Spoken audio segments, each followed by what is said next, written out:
1989 E3. This year they decided to make the circuit the third problem, and they've given us a battery, a resistor, and a capacitor all in series, and they've given us numbers for these, and they look like nice and pretty numbers.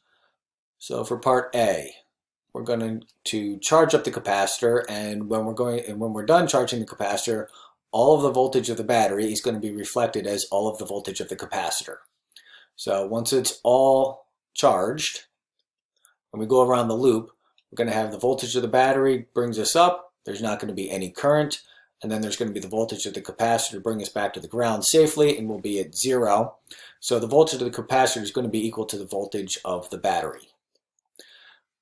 They didn't ask that. They answered for the energy stored. Well, we can use that fact to calculate the energy stored in the capacitor by doing 1/2 C, which is 6 micro, times V, which is 20, and then you square it, which gets us 1.2 millijoules, because this is 10 to the minus 6, and then when you square 20, you get 400, and 400 times half of 6 is going to be 1200, so 1200 times 10 to the minus 6 is going to get us 10 to the minus third.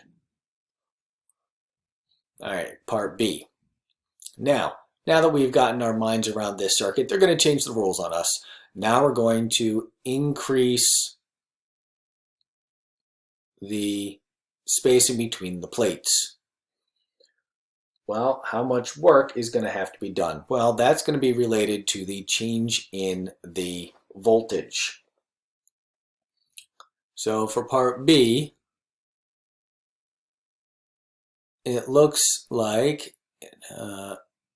the charge is not going to change there. So if we say charge original equals charge final, then that means CV equals C prime V prime. And they said we're increasing it to 4 times its value. That means C prime is going to be 1/4 the capacitance as it was originally. And that means our new voltage is going to be 4 times the original voltage if we're going to keep the same charge on there. So the work done is going to be a change in the potential energy of those charges that are sitting on there. So it'll be Q, and we're going to go from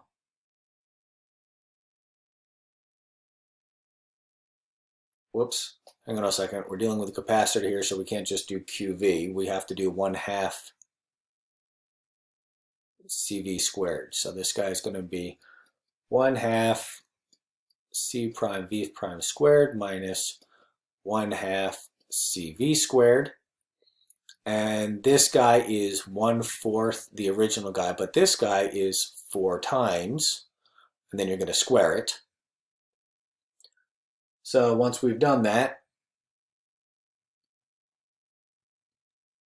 we have the work is equal to 3 1/2 CV squared, because we're going to have 1/2 and the 1/2 and the C and the C and the, wait, that's 16V squared, so that'll be 4. So this will be 4 times 1/2 CV squared minus 1/2 CV squared. That's where we get this 3 of 1/2 CV squared.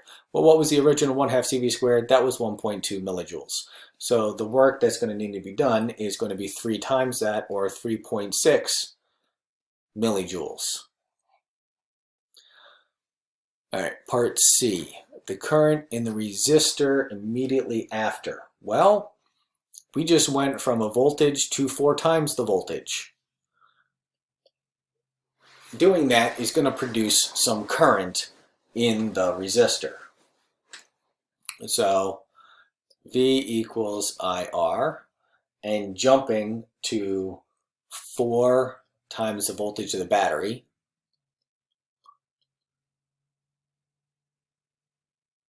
I, and then the resistance is 300,000. That's going to get us a current of 2 times 10 to the minus 4th amps. Now, once we've yanked around the capacitor, we're going to let it sit there for a couple of seconds and see what happens after the fact.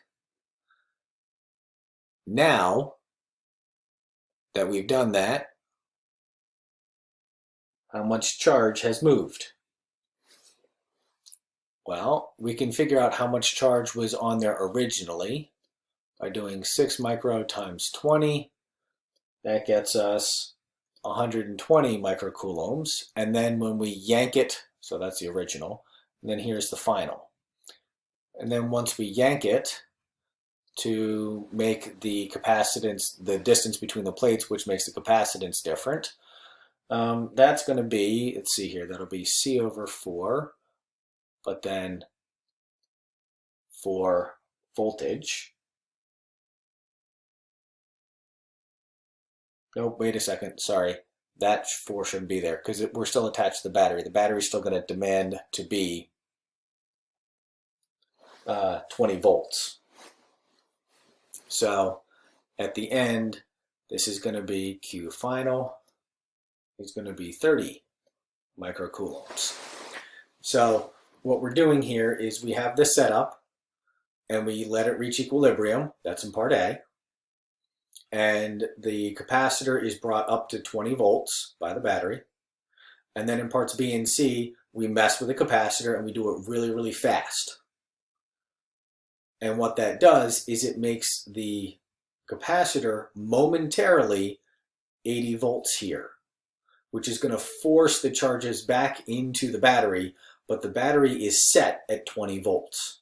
So this 80 volts is finally going to come back down to 20 volts because that's how much the battery is. And the battery is setting the final voltages here. That's what the battery is doing. So that momentary 80 volts is going to slowly decrease back to 20 volts.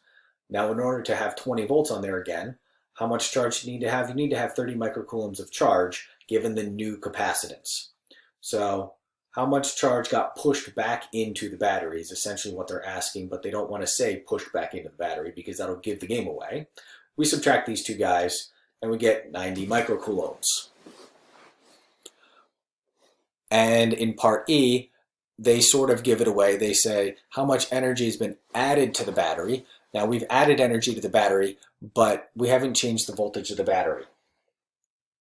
The battery is stuck at 20 volts. So for part E, and I'm going to have to get rid of this so that I have some space down here. So part E, the energy added to the battery is going to be QV. So we've put energy back into the battery. Notice that the equation that I'm using for potential energy is different here. This is Q times V, and this is 1/2 CV squared. This is because this is a capacitor, and this is a battery.